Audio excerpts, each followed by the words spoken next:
Aí. Bom, pessoal, boa noite a todos, então. Eu me chamo Marcos Gasparim e é um prazer estar aqui mais nessa aula, fechando essa semana, onde a gente falou já sobre avaliação de competências e desempenho, falamos sobre tomada de decisão e agora a gente está falando, hoje, né, vamos falar sobre a arte de liderar, né, com o professor Paulo Monteiro. Professor, muito obrigado pela honra do professor estar aqui com a gente, por ter aceito o convite. E fique aí à vontade para usar e abusar o espaço. E espero que hoje a gente possa aí construir juntos um conhecimento incrível para os nossos amigos e amigas que estão aí presentes, viu? Ótimo. Obrigado. Muito obrigado, Marcos, pelo convite. Um prazer estar aqui. A minha ideia é a gente falar um pouquinho, né, dialogando aqui sobre esse tema que eu gosto muito, que eu uso, né, como coach, como consultor, como professor, e a gente bater essa bola e gerar essa conversa aqui da sala que, com certeza, a gente vai conseguir um bom diálogo. Um bom diálogo a partir das inquietações e provocações que a gente vai fazer. Tá? É isso mesmo. Só lembra de entrar ali no Instagram, para a gente também começar com algumas pessoas que acabaram não recebendo o link. Eu tô agora numa live. Tenta procurar o meu perfil, que eu já estou ali online. Tá, eu vou Só para avisar tentar aqui aqui. o pessoal para. Eu não estou vendo o teu.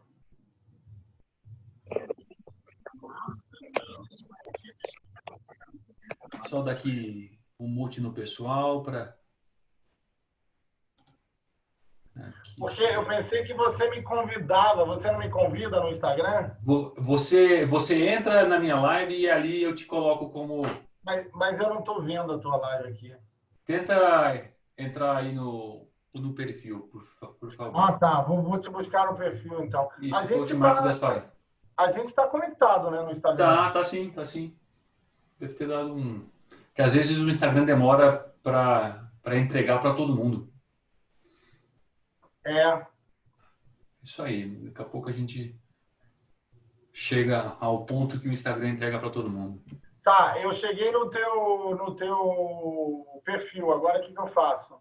Só clicar em cima da minha foto que já vai aparecer a live. Ah, tá. Tá, beleza. Eu cliquei. Entrou na live? Dá uma olhadinha. Entrei. Isso. Pronto. Já vai aparecer agora aqui.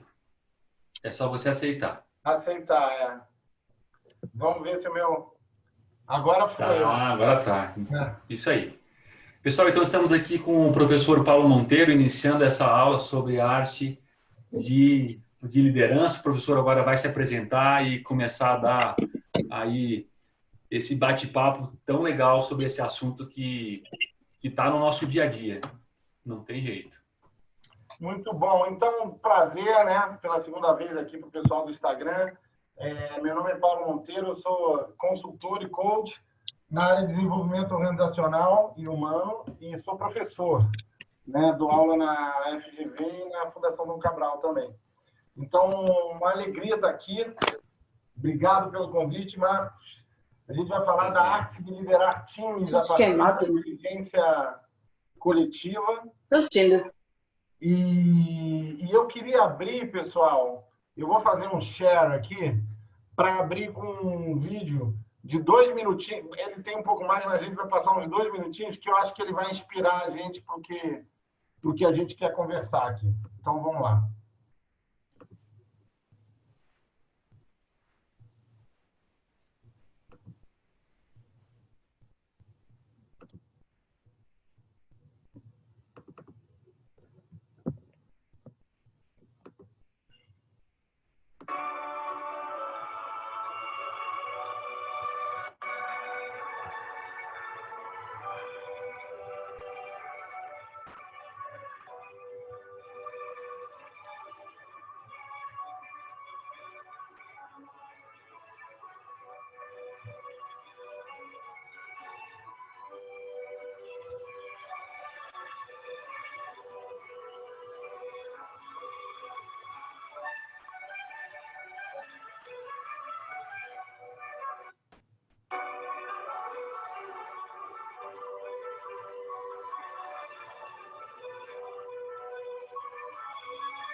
Muito bem. Vocês conseguiram ver bem? Deu para ver? Deu para ver, João? Sim, sim. Deu para ver, eu vi muito bem. Marcos, você já conhecia já tinha visto esse fenômeno? Já tinha visto sim. Não esse vídeo especificamente, mas outros vídeos que davam a mesma direção. É muito incrível, né, gente? É muito É muito incrível. incrível, é muito incrível. Isso se chama, pessoal, o fenômeno dos campos mórficos. E a gente observa em coletividades de animais, em pássaros, peixes, em colônias de formigas, abelhas, etc. E ele é um fenômeno onde a coletividade entra em altíssima coordenação grupal. E é interessante que a gente vê que não tem uma predominância de um elemento, né? Cada elemento daquele bando, ele sabe o que ele tem que fazer, mas ao mesmo tempo tem uma forma coletiva. Dá até aflição às vezes, parece que tem alguém que, sei lá, parece que alguém programou aquilo no computador, né? É impressionante, parece que é alguém que está desenhando, né? Quando eles se juntam, eles se separam. Então, isso para a gente abrir a nossa reflexão, um exemplo de inteligência coletiva. Existe uma inteligência na coletividade, uma inteligência intrínseca na coletividade. A grande questão, né, é o que a gente chama o campo coletivo, né? Quando cada indivíduo, parte desse bando, está conectado com o seu melhor, está conectado com os demais membros do bando e está conectado com o universo, que é o que a gente chama, formando o que a gente chama esse campo coletivo, né? Então, uma pergunta que vem na nossa cabeça, a partir do momento que a gente pensa nisso, e o ser humano, né? E os fenômenos humanos? É possível chegar num fenômeno de campos mórficos? A resposta é otimista, né? É possível, mas é muito difícil a gente ver processos coletivos humanos com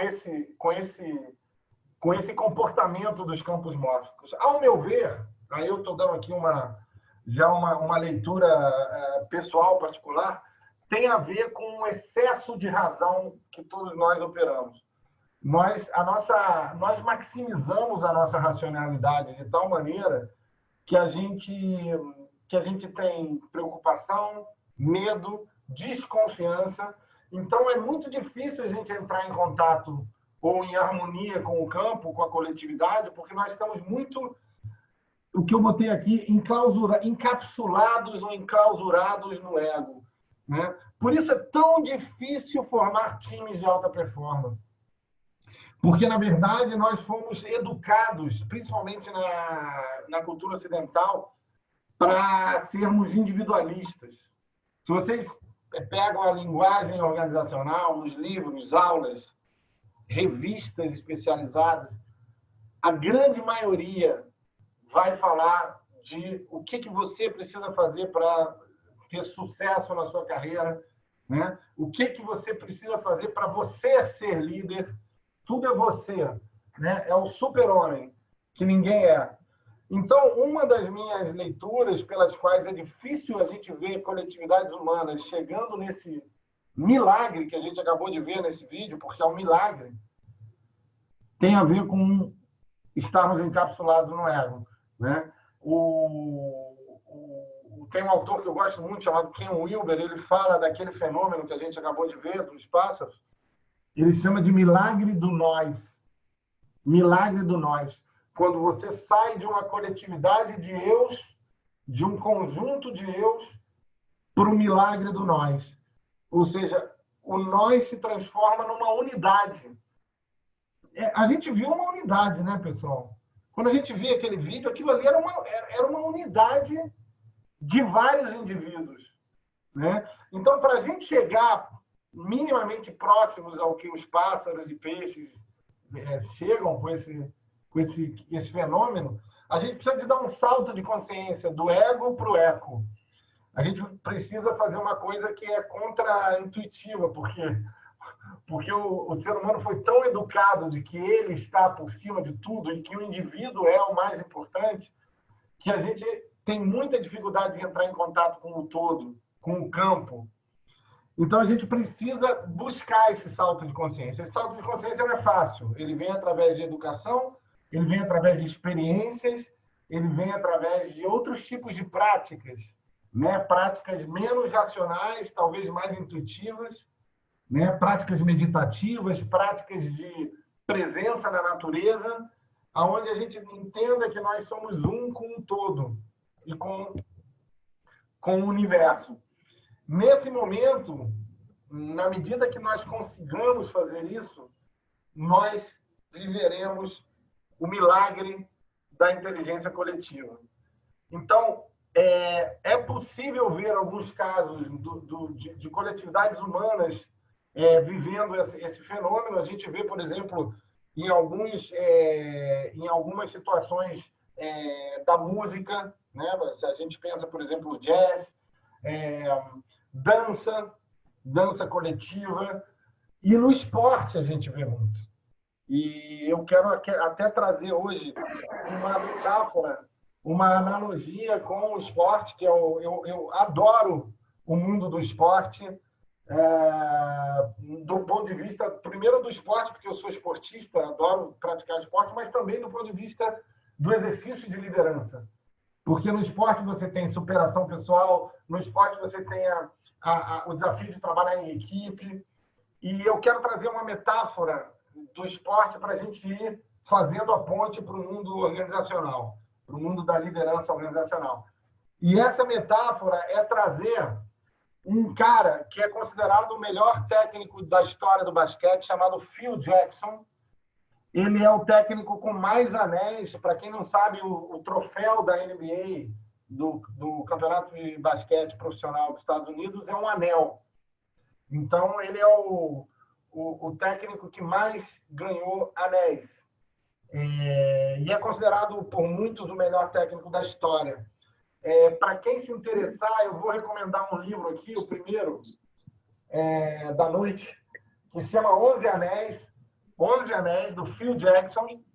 É extraordinário o livro, porque o Phil Jackson é um cara totalmente fora da curva do ponto de vista de entender o poder da inteligência coletiva. E isso tem a ver com a educação dele. Ele conta isso um pouco no livro. Ele cresceu vendo os pais dele. Os pais dele eram muito espiritualizados, mas ele não é um cara religioso, ele não professa só uma fé, mas ele é um cara muito interessado no tema espiritual, no tema da transcendência. Ele conheceu muito a dinâmica das tribos Dakota, que são tribos americanas, tribos mesmo, de indígenas, e ele ficou muito impressionado com a capacidade das tribos de se organizarem coletivamente, de buscarem um bem comum, um propósito comum, por cima do ego individual. E ele buscou levar isso para o mundo do basquete. Então, o Phil Jackson foi jogador, depois treinou algumas equipes pequenas, até que ele vai como um assistente do Bulls, do Chicago Bulls. E aí ele começa a se destacar como assistente. O técnico do Chicago Bulls, que era considerado um técnico muito bom, sai, não sei se pediu demissão ou foi demitido, até porque não sei se o Phil começou a ser um pouco de sombra para o técnico, e o Phil Jackson assume. Quando ele assume, o Bulls já era um time extraordinário. O Bulls já tinha uns 3 anos sendo um dos melhores times do NBA, talvez entre os 3, 4 melhores da liga, e ele já tinha um gênio que a maioria aqui já ouviu falar, ou todos já ouviram falar, chamado Michael Jordan, considerados por muitos, e eu acho que por todos, talvez pela grande maioria, o melhor jogador que já existiu de basquete, e talvez um dos maiores atletas de todos os tempos, de todos os esportes, né?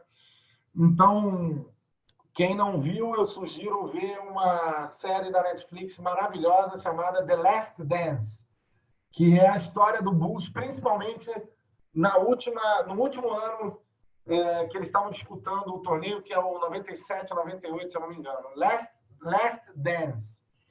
Bom, então o Bulls já era isso, o Jordan já era um gigante, considerado, na época, já um dos maiores jogadores da liga, mas eles não tinham ganho nenhum campeonato. Eles chegaram a 2 finais de conferência, da Conferência Leste, mas eles não ganharam. Teve uma final da Conferência Leste que eles jogaram contra o Celtic Boston, que é um dos maiores times da história, do Larry Bird, que é considerado um também dos maiores jogadores da história. Eles não ganharam, mas numa das partidas, eu não me lembro se foi a última da melhor de 5, o Jordan fez 60 pontos. 60 pontos é uma coisa absolutamente fora do normal. Mas ele não ganhou o campeonato.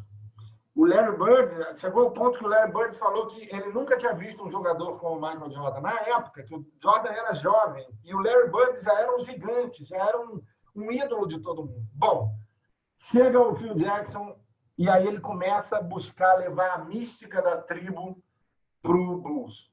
Ele começa a tentar fazer do Bulls... É muito interessante que ele fala que o Bulls, na época, eram guerreiros solitários. Olha que interessante. Era uma coleção de estrelas absolutamente feras, jogadores mais caros, entre os mais caros da NBA, mas não era um time. Era uma coleção de guerreiros solitários. Então, a missão do Phil, ele entende que é transformar aquilo no milagre do nós. Transformar aquilo numa tribo. E ele, inclusive, leva metodologias da tribo, ele botava os jogadores em círculo ao redor ali do círculo central da quadra, nos treinamentos. Ele buscou levar meditação, enfim. E pouco a pouco, o Phil foi conseguindo, com muito trabalho, que aquela coleção de guerreiros solitários se transformasse em um time. Olha que interessante essa frase. A maneira mais eficaz de forjar uma equipe vencedora é recorrer à necessidade dos jogadores de conectar-se a algo maior do que eles próprios. Interessante, né? Algo maior do que eles próprios. E um dos maiores desafios do Phil Jackson foi trabalhar o Jordan, porque o Jordan sabia que era um gênio. O Jordan é um cara inteligente, ele sabia que ele estava completamente fora da média, só que ele não ganhava campeonato. Então, o Phil Jackson começa a fazer um trabalho com o Jordan e dizer: existe uma coisa mais importante que você ser eleito o melhor jogador, porque o Jordan era direto eleito o melhor, ou ser o cestinha de uma partida. Sabe o que é, Michael Jordan? Você ganhar o campeonato. Você não, o time. Só que você só vai ganhar se você jogar para o time. Então, o Jordan começa a entender que ele não tem que resolver tudo sozinho toda hora. O Phil provoca ele, fala... Tem uma hora no filme, pessoal, na série da Netflix, que eu recomendo vocês verem, que ele pede um timeout e ele fala assim pro Jordan: Jordan, Michael, quem tá livre? Quem tá livre? Aí o Michael Jordan olha e fala assim: quem tava livre? Ele falou: o Paxson. Porque todo mundo marcando o Jordan. E o Paxson tava livre. Aí ele falava assim: então passa pro Paxson, caramba. Ele não tá livre, passa para ele. Então, aos poucos, o Michael Jordan vai entendendo que ele não vai ganhar sozinho. E aí ele consegue virar essa chave até que eles ganham a primeira, eu acho que é 91, 92. E já dando um spoiler, eles ganharam 6 NBAs, campeonatos da NBA, com esse gigante que era o Phil Jackson. Aliás, eu acho que a série comete uma injustiça com o Phil Jackson, porque todo o foco da série, a maior parte, é no Jordan, mas enfim, é normal, porque a gente gosta de embalsamar heróis, né? Mas o Phil precisa ser, né, mais reconhecido, ao meu ver. E aí a gente tem essa frase do Jordan, que se eu não tivesse lido o livro e visto a série, seria mais uma frase de efeito. Mas olha que interessante. O talento vence jogos, mas só o trabalho em equipe ganha campeonato. Ele fala essa frase, pessoal, não é à toa, não. É porque ele viveu isso. Não é uma frase que ele resolveu para botar no Insta dele ou para vender livro. É porque ele realmente viveu isso com o trabalho extraordinário de um grande líder chamado Phil Jackson. Então, para você conseguir essa equipe diferenciada, essa mística da tribo, uma coisa importantíssima, um princípio fundamental, sine qua non, é você buscar um significado comum, um propósito comum para aquele time. No caso do Bulls, foi ganhar um campeonato. Porque quando ele chegou, os caras já eram muito feras, já eram milionários. É difícil, ele fala isso no livro, é difícil você motivar um milionário que sabe que é uma fera no que ele faz. O que você fala pro cara? Você fala, não, você tem que ser melhor. Então o cara fala, eu já sou bom. Mas o Phil entendeu. Eles não ganharam ainda um campeonato. Então o primeiro propósito que ele buscou para o Bulls foi, vocês querem bater o recorde de cestinhas, etc., ou vocês querem ganhar um campeonato? E foi assim que ele começou com o primeiro propósito com o Bulls. Agora, atenção, pessoal, esse propósito deve ser co-criado, não imposto. Eu vejo muitos líderes, né, autoridades formais que dizem, pessoal, olha só o propósito que eu defini para essa equipe. Aí as pessoas falam, legal, valeu, obrigado, né? Muitas vezes, politicamente correto, elas vão dizer, legal, gostei, mas, cara, você só engaja quando eles se apropriam do propósito, do significado. E aí, quando você cria um santuário, é aí, nesse momento, que você cria um santuário que é o que o Phil Jackson fez. Inclusive, ele protegia os jogadores da imprensa. Quando a imprensa ficava, ele falava, cara, gente, vamos nos fechar no nosso propósito, né? Ele levava os caras para passear para outros lugares para que eles estivessem fechados ao redor desse propósito comum. Então, isso é muito importante. E a outra coisa que eu quero trazer aqui é a questão da diversidade. Nós gostamos de formar equipes monotemáticas, monoperfis, monoculturas. A gente gosta de compor equipes que são, em geral, o nosso reflexo, que são parecidas, né? Eu estou falando quando nós lideramos formalmente uma equipe. Nós gostamos de criar equipes que são a nossa imagem e semelhança e que são parecidos entre eles. Só que isso é um problema, pessoal.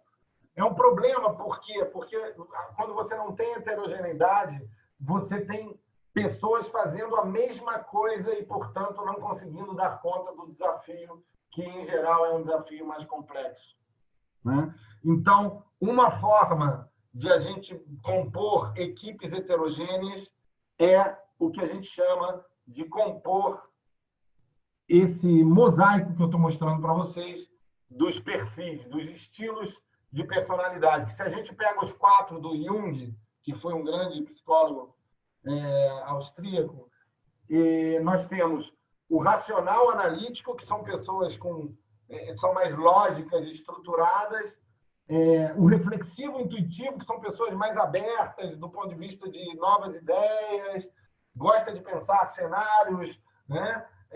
Trabalha muito com inovação, não é uma pessoa rígida, pragmático, que são aquelas pessoas mão na massa, que gostam de fazer e acontecer, que tudo cara, é para ontem, vamos lá. E o relacional afetivo, que são pessoas com ampla capacidade de afiliação, em geral, muitas vezes são carismáticas, têm capacidade de juntar as pessoas. Então, eu só estou dando um exemplo, tá, gente? Isso aqui é um exemplo de como buscar equipes diversificadas, complementares, onde vocês compõem um mosaico de diferentes perfis psicológicos, né? E acontecia isso no Bulls também, né? No caso também dos talentos. Você tinha um grande defensor, que era o Roddick, que era um cara até temido, porque ele era meio bad boy. Você tinha um cara que cadenciava o time, que era o Pippen, passava bem, controlava bem a bola, e você tinha aquele trator atacante que era o Jordan, que entrava igual um louco no garrafão, enfim, além de ser um grande arremessador, né? Só para dar um exemplo. Então, ter a coragem de formar equipes, né? Primeiro, falamos, com um grande propósito no centro, com um grande significado coletivo e complementar, heterogênea, diversificada, tá? Eu não sei, Marcos, se você quer fazer alguma pontuação, algum comentário nesse momento, ou a gente segue com algumas ideias? Então, dá para a gente seguir esse tema das diferenças entre os perfis, é um tema muito profundo, né?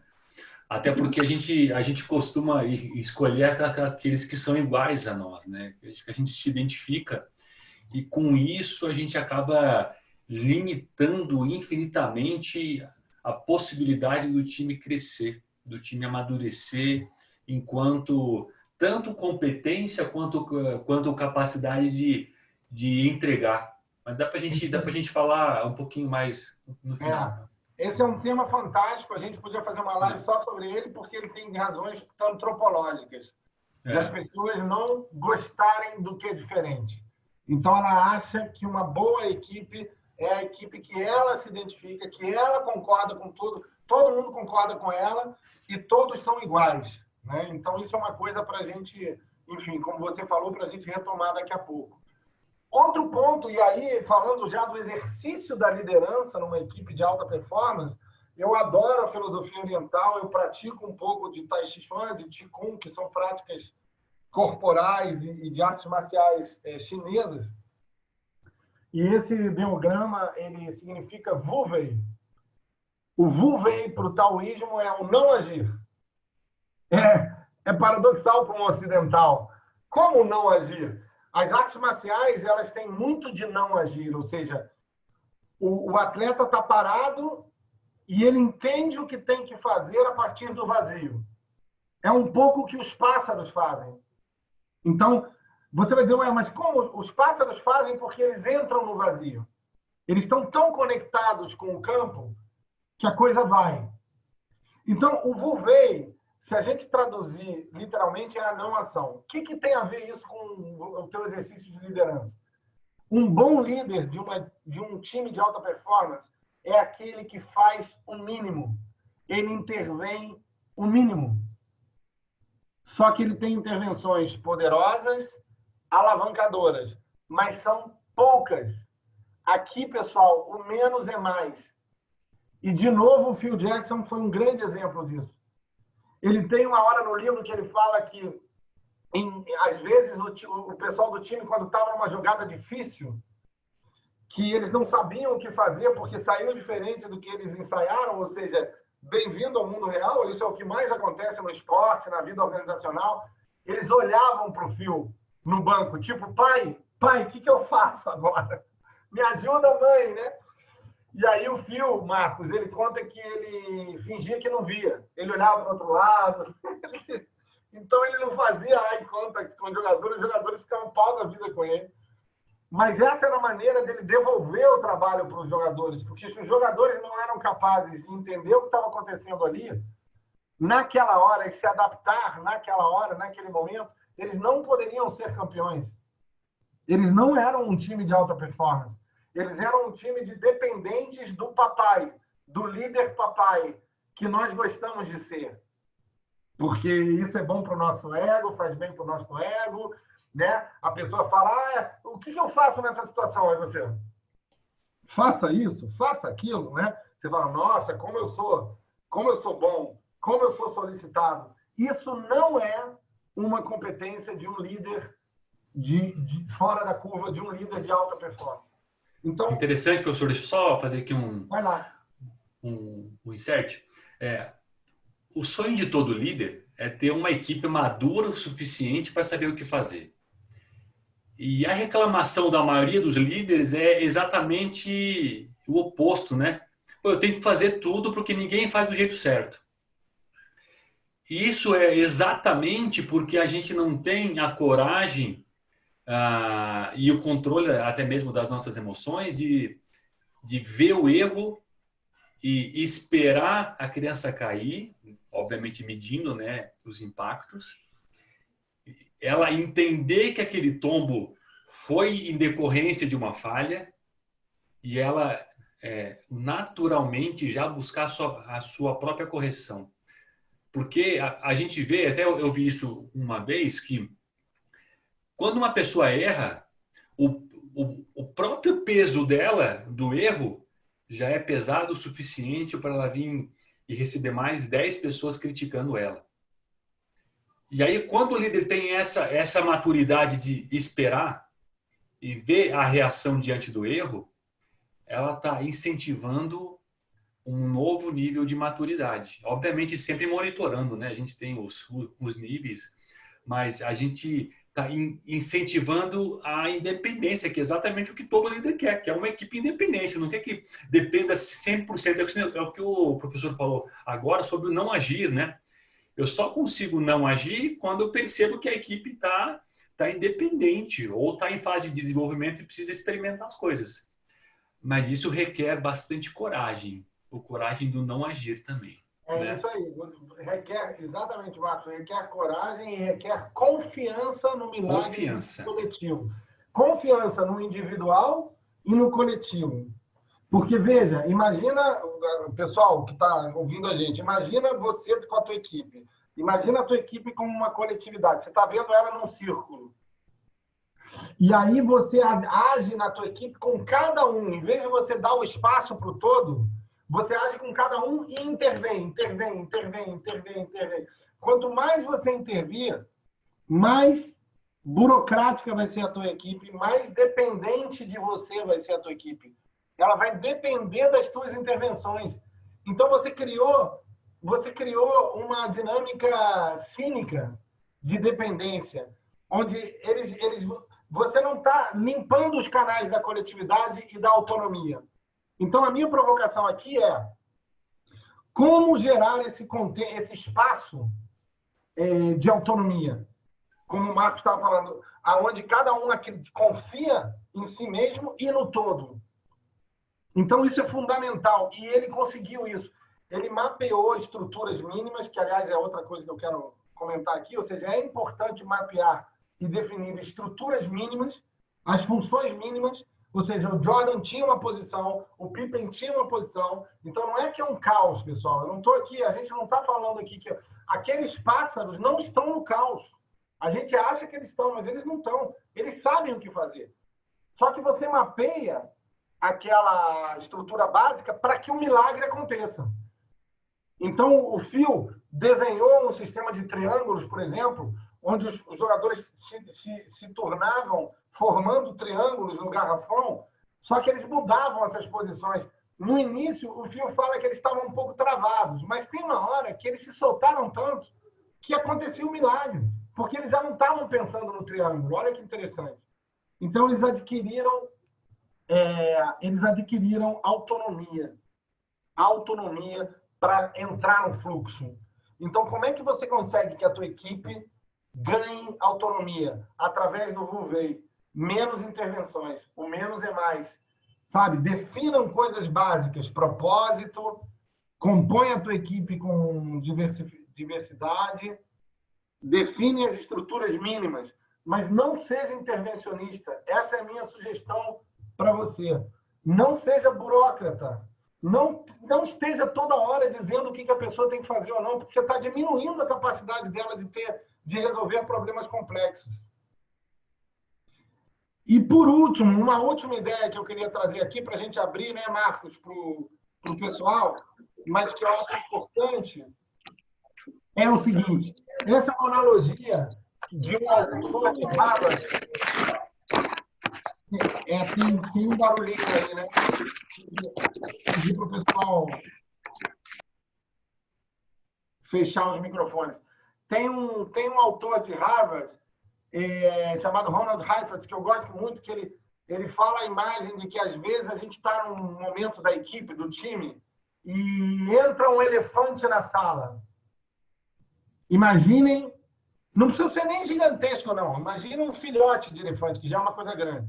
Imagina você estar numa reunião, imagina a cena, abre a porta e vai entrando calmamente, andando com a sua tromba, arrastando um elefante.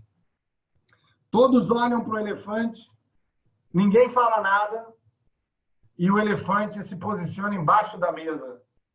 Ninguém fala nada. Continua a reunião, como se nada tivesse acontecido. Esse é um problema dos times, pessoal, principalmente no Brasil, que nós somos seres cordiais, como dizia Sérgio Buarque de Holanda. Nós não gostamos de conflito. Quando a gente vai para o conflito, a gente vai para o conflito violento. Nós somos muito violentos. O brasileiro é violento. Vamos deixar com isso de dizer que o brasileiro não é violento, porque é muito violento. Um dos países com o maior número de assassinatos do mundo é o Brasil. Então, vamos dizer... Mas, como cultura, somos um povo cordial. Evitamos o conflito. Digamos, a gente diz, veja bem, claro que sim, não, eu entendo. E o Heifetz fala que quando a gente fica no politicamente correto e a gente esconde os problemas do time, é a pior coisa que a gente pode fazer. Porque isso vai voltar com entropia, ou seja, perda de energia, ou com um câncer, que pode ser a ruptura entre membros do time, pode ser o boicote de alguns membros do time.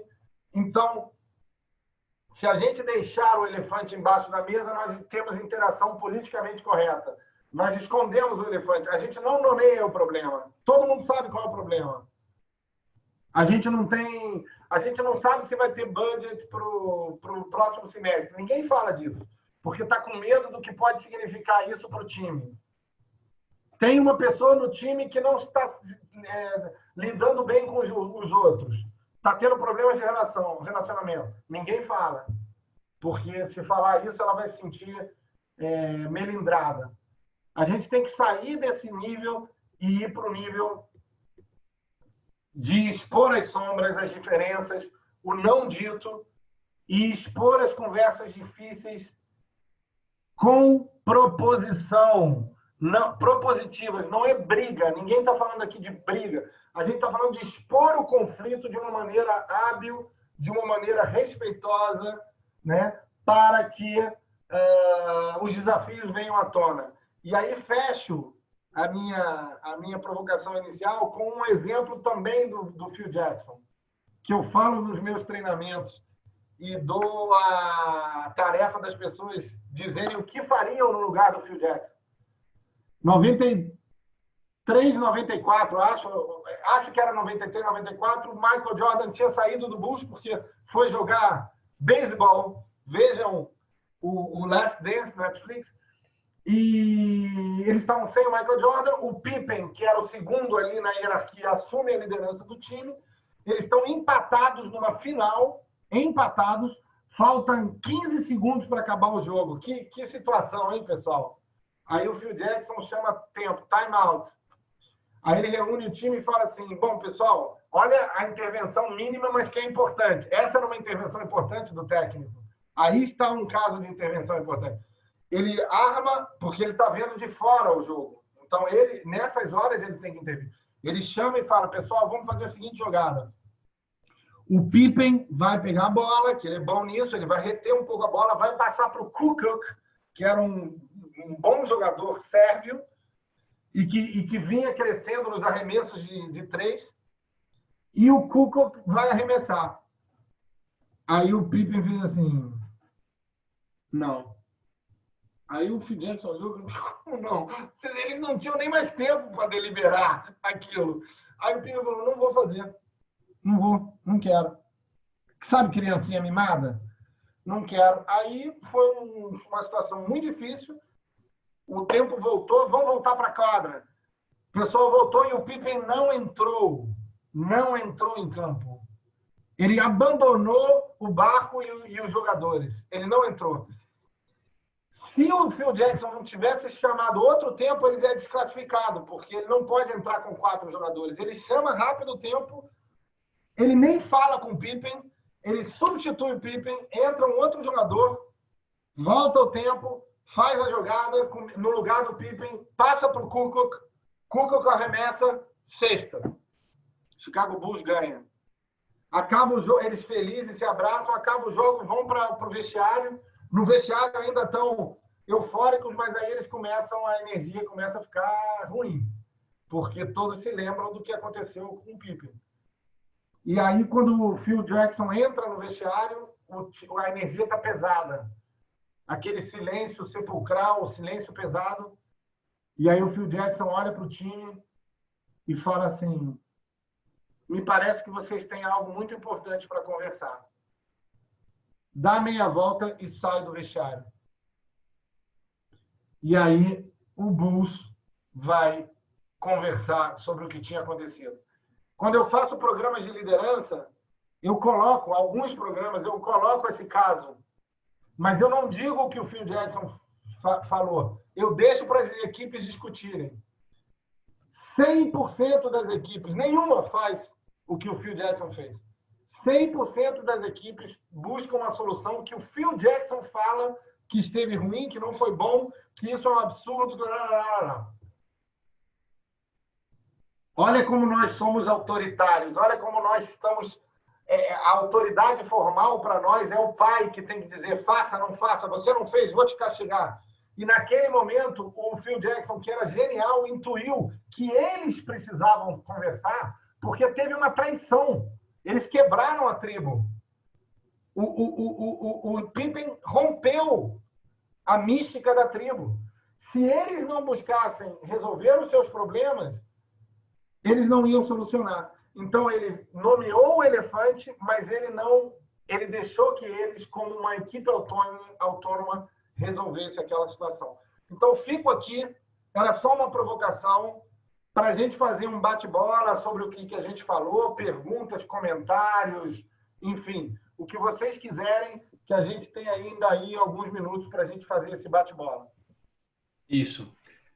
Até sobre esse último slide, eu me lembro que eu até compartilhei no LinkedIn, tem um artigo da Harvard que ele traz um sintoma que fatidicamente existe em muitas organizações, que se chama negligência justificada, onde a gente começa a não compartilhar alguns elefantes que está todo mundo vendo, mas todo mundo encontra uma boa justificativa para não falar para ninguém. Desde um problema de competência mesmo, a pessoa que não está conseguindo entregar, problemas de relacionamento que estão minando e desconstruindo essa tribo. E muitas vezes essa justificativa é até medo do líder. Porque o cara, ele tenta impor tanta coisa, ele acha que o poder dele coloca acima de qualquer coisa, que isso se torna arrogância. E esse é um outro fator que esse artigo também fala. Perfeito. O poder da arrogância na destruição de um time ou de uma organização. Então, eu acho que esse último slide foi o que mais me chamou a atenção. A gente vai abrir aqui um bate-papo para quem está aqui na sala e quem também está no Instagram, porque a gente falou basicamente de, primeiro, construir um propósito que dá um sentido de direção, né? A gente está aqui por quê? Para onde que a gente está indo? Qual é o motivo principal? E a partir daqui a gente começa a olhar pelo viés de dar às pessoas a sua devida autonomia, dar às pessoas ouvidos. Isso é um fator que a gente falou ontem na aula de ontem, que é o que o Ray Dalio fala em princípio sobre uma comunicação radicalmente aberta, ao ponto de ser corajosa, porém a todo tempo respeitosa. A gente tem que ter essa abertura, a gente precisa sim ouvir, dar ouvidos a todos do time, porém em momento algum a gente admite o desrespeito, né? E eu acho que o que o professor falou sobre a gente ser violento porque, primeiro, a gente não gosta de conflito porque acha que é ruim, e quando a gente encara a gente é violento, a gente desrespeita e em alguns momentos até parte para a briga, tá? Então é um assunto delicado que a gente precisa desenvolver enquanto líder, enquanto gestor, ou para quem está se preparando para ser. Se você não consegue hoje encarar um problema de relacionamento, de conflito, de discórdia, você precisa se desenvolver nisso, porque isso é uma das essências da liderança. Se você odeia isso, não seja líder. Não seja líder que você... na verdade, o que a gente está fazendo ali, trazendo o filme do início, né? Os pássaros, talvez entre os milhares de pássaros, até exista ali conflitos de movimento, de comunicação, mas existe toda uma energia entre eles que as coisas vão se resolvendo organicamente e com certeza o líder tem uma postura de permitir até certo ponto e depois intervir ao ponto de resolver. Mas a gente precisa permitir que as pessoas tenham voz e tenham também, novamente, coragem, né? Vamos Eu abrir aí gostaria de para... fazer uma pergunta. Eu Por gostaria de favor. fazer uma pergunta. Até que ponto nós, enxergando que o elefante está na sala, a gente está trabalhando com a equipe. Eu tive uma experiência de ser gestora no ambiente, no setor público, e o grande problema, mesmo enxergando e colocando que o elefante estava na sala, a gente, até que ponto a gente lida com ele e para poder enxergar o momento de intervir literalmente. Quando o técnico ele enxergou que existia um problema no time, ele entrou no vestiário e disse, vocês têm que discutir o problema, virou as costas e saiu, ele também, naquele momento, ele não teria que participar daquele momento da discussão? Ele também não era parte do problema? A pergunta é muito boa, Nazaré. Não tem certo e errado, né? Não tem certo e errado. Não tem um manual sobre o que... O que eu posso dizer que o fio é muito intuitivo. Então, os bons líderes são intuitivos. Então, eles percebem qual é o melhor comportamento num determinado momento. Eu pensei sobre isso também. Eu acho que ele comenta no livro. Por que ele saiu? Porque ele entendeu que se ele estivesse presente, o foco de atenção ia estar sobre ele como autoridade formal naquele momento, porque teve uma falta de lealdade para com o time ali. Então, quando ele sai, ele reforça que entre eles precisavam alinhar um problema que tinha acontecido. Agora, depois ele vai falar com o Pippen, que aí é um pouco da tua pergunta. Porque senão ele teria lavado as mãos e falado isso aqui, né? Ele vai falar com o Pippen, falar, Pippen, né, Scott, eu queria entender, né, o que você pensa sobre o que você fez. Mas do ponto de vista de desafio coletivo, ele achou que era melhor ele deixar eles livres para eles falarem com a linguagem que eles gostam, sabe? Porque senão ele ia dar um certo ar formal e de autoridade naquele momento. Agora, só complementando a tua pergunta, Nazaré, o mundo público é difícil, né? O setor público é mais difícil porque muitas vezes não querem nomear um elefante porque como o salário vai pingar de qualquer maneira, como no caso das empresas privadas, se os elefantes não são nomeados, pode significar a falência de uma empresa. No caso de uma equipe de basquete, significar perder o campeonato. Então, eu não estou dizendo que agora tem que ser nomeado o elefante sempre. Mas no caso do setor público, me parece que deve ser mais difícil ainda nomear o elefante. Porque é como se dissesse, para que nomear o elefante? Todo mundo sabe que está aí.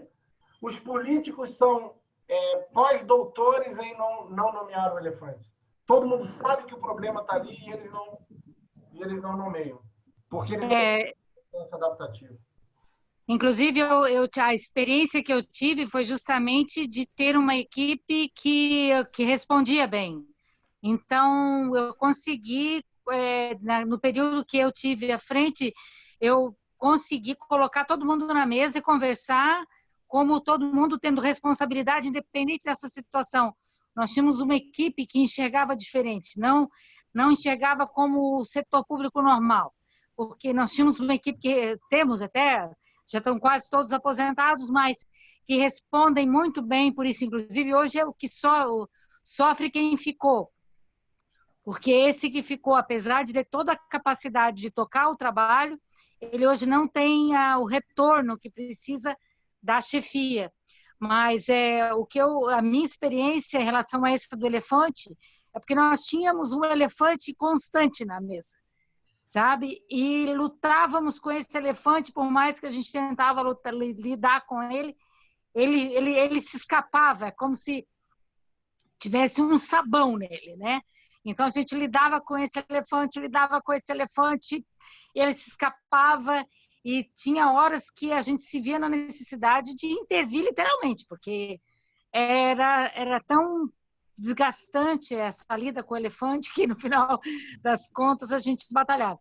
Mas é isso que eu pergunto, no sentido dos novos que estão hoje trabalhando, na experiência que eu tive, eu consegui lidar, consegui acalmar, consegui acomodar esse elefante no canto da sala sem problema. Mas dos novos, né? Esses novos que hoje estão lidando com os elefantes na sala, né? Até que ponto eles, se eles não intervirem, eles não vão se omitir do problema, né? Agir como o Phil Jackson nem sempre vai ser possível, né?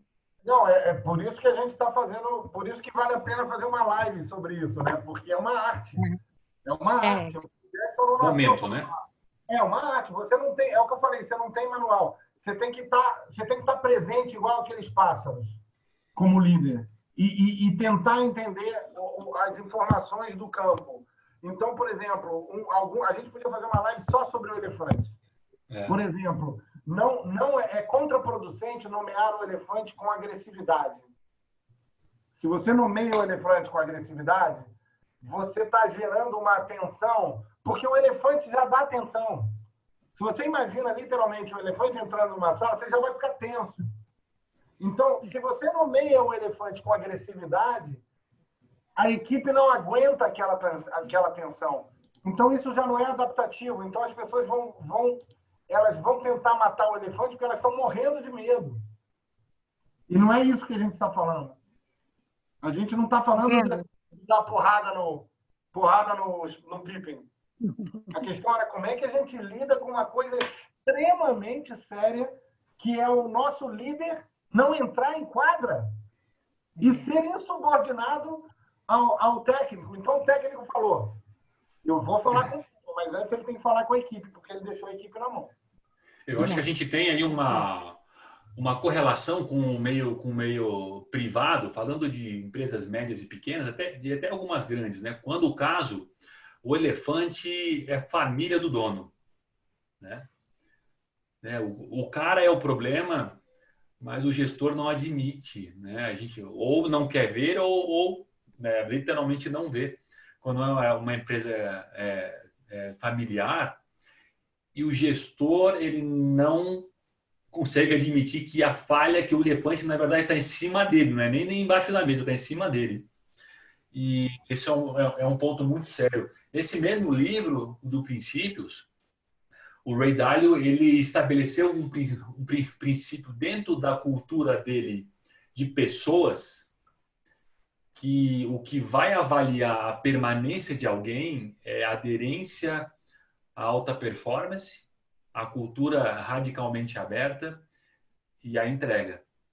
Se você é filho do Ray, mas você não atende a esses princípios e a muitos outros, você está fora. Até porque a comunicação é tão aberta e tão sincera e respeitosa que, independente de quem seja, até ele traz um exemplo de um dia que ele já era CEO, tinha 1.000 e poucos funcionários, o elefante foi ele. Ele se comportou tão mal em uma reunião que veio um analista e falou, ó, Ray, o teu comportamento não foi legal hoje. Então, olha o nível de coragem e de maturidade e o quanto um líder que tem, teoricamente, o poder nas mãos, ele consegue ter a humildade de entender que ele realmente era um problema.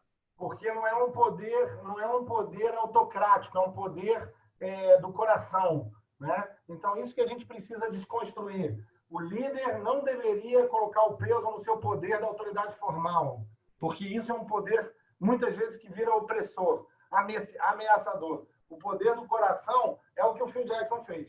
É um poder que realmente está interessado em tirar o melhor dos indivíduos e da coletividade. Aqui tem uma pergunta da Fernanda, que eu vou ler aqui. Professor Paulo, você acredita que para lidar com equipes que possuam diferentes perfis psicológicos, é necessário um bom nível de desenvolvimento pessoal para lidar bem com as diferenças de personalidade? Me refiro ao processo de autoconhecimento. Sem dúvida, eu acho que é necessário o autoconhecimento dos membros da equipe e do líder, porque os membros da equipe devem ter o contato suficiente consigo mesmo para entender aonde está a sua preferência de personalidade e que não tem melhor ou pior. Então, se eu sou mais prático, eu vou dar um caso muito típico que eu trabalho com os meus coaches e nos workshops de liderança, que é um caso típico de maior diferença, que é o pragmático e o reflexivo intuitivo. Esses dois, às vezes, não se bicam, porque eu sei porque eu vou me entregar, né? Eu sou o reflexivo intuitivo. Então, quando eu conheço, já trabalhei muito com gente muito pragmática, muito. E foi uma escola para mim, porque quando eu estava lá no meu orgasmo mental, né? De caramba, vamos fazer e não sei o quê, o outro cara fala, cara, o que a gente vai fazer agora?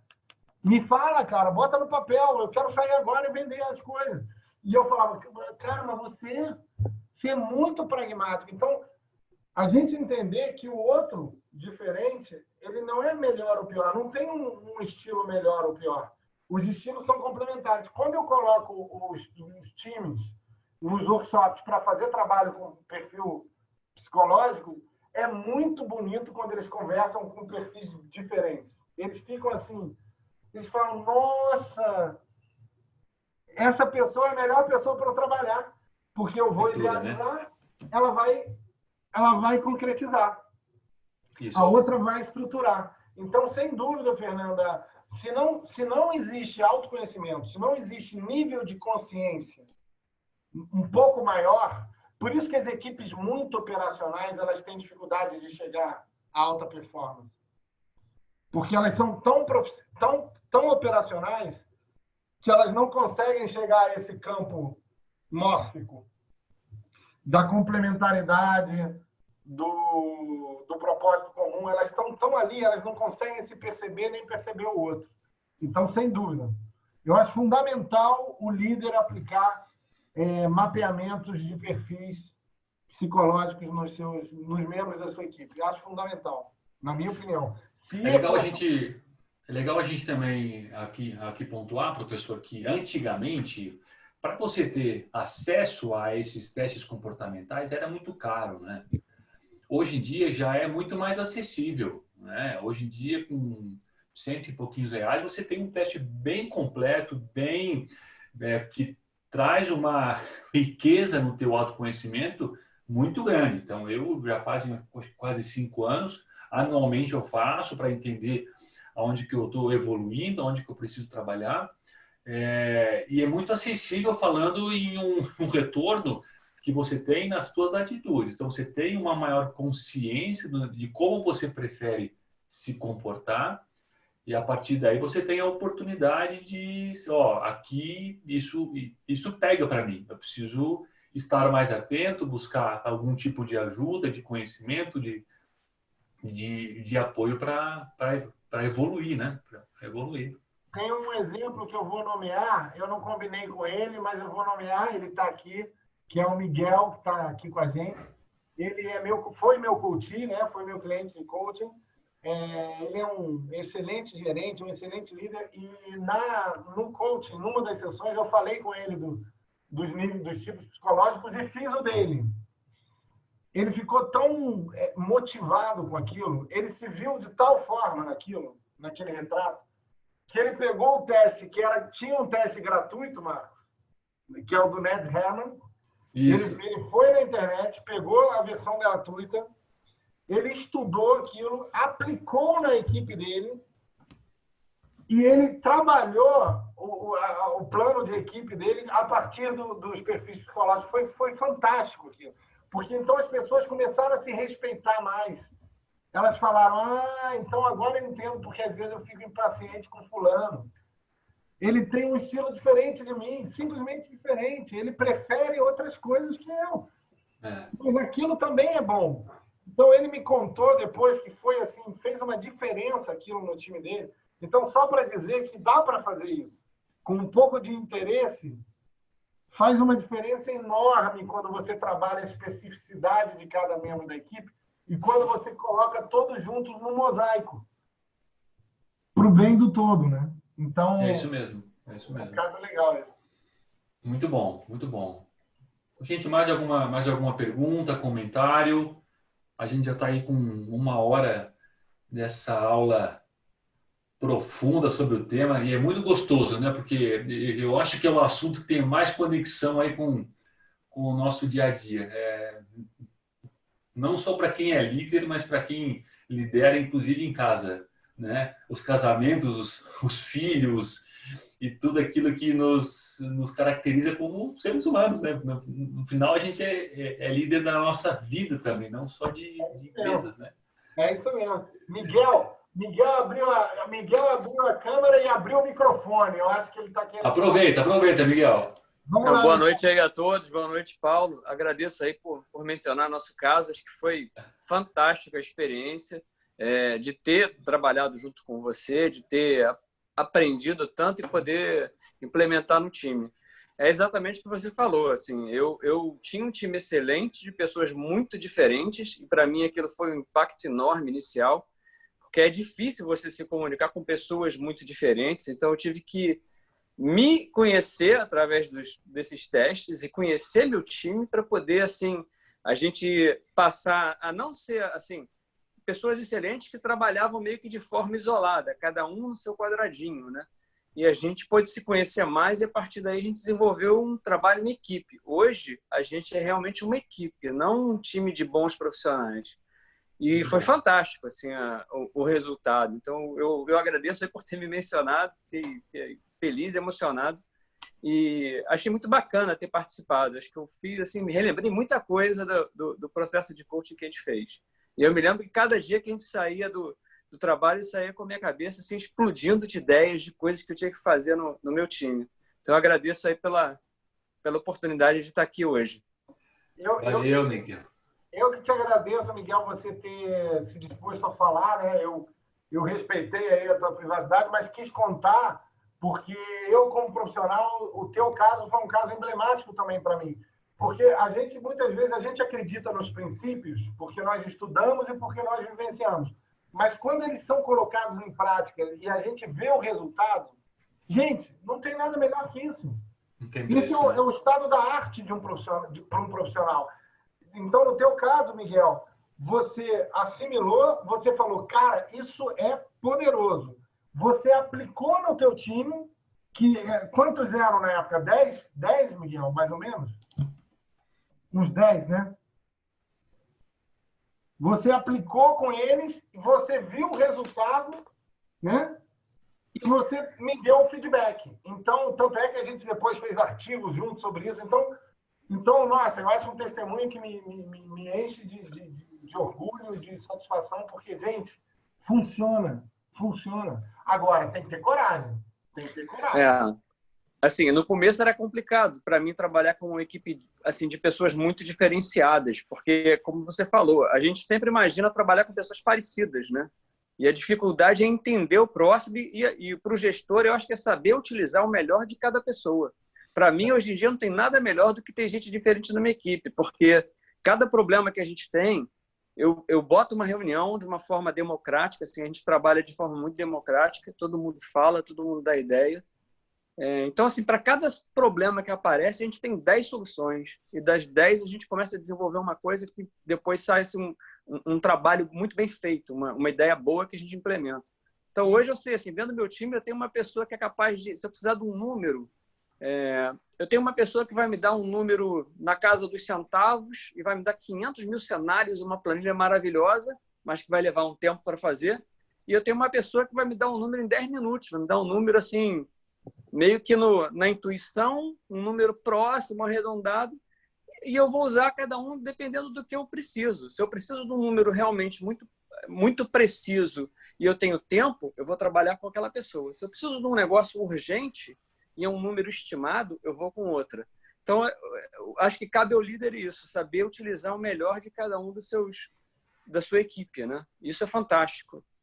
Isso mesmo, muito bom. Gente, mais alguém que gostaria de perguntar, compartilhar? Pode brigar também se quiser, né, professor? Já que a gente deu aqui a abertura para todo mundo expor. Acho que não, né? Gente, então a gente vamos aqui encerrar. Eu só queria pedir para o professor compartilhar aqui com a gente os contatos, né? Acho que depois o professor também copiar e colar ali no espaço de comentários aqui do próprio Zoom. Tá. Mas se quiser também projetar aí os seus e-mails, acho que era o último slide, né? Eu vou... Aí o pessoal dá um print na tela. Vai ser super, super legal.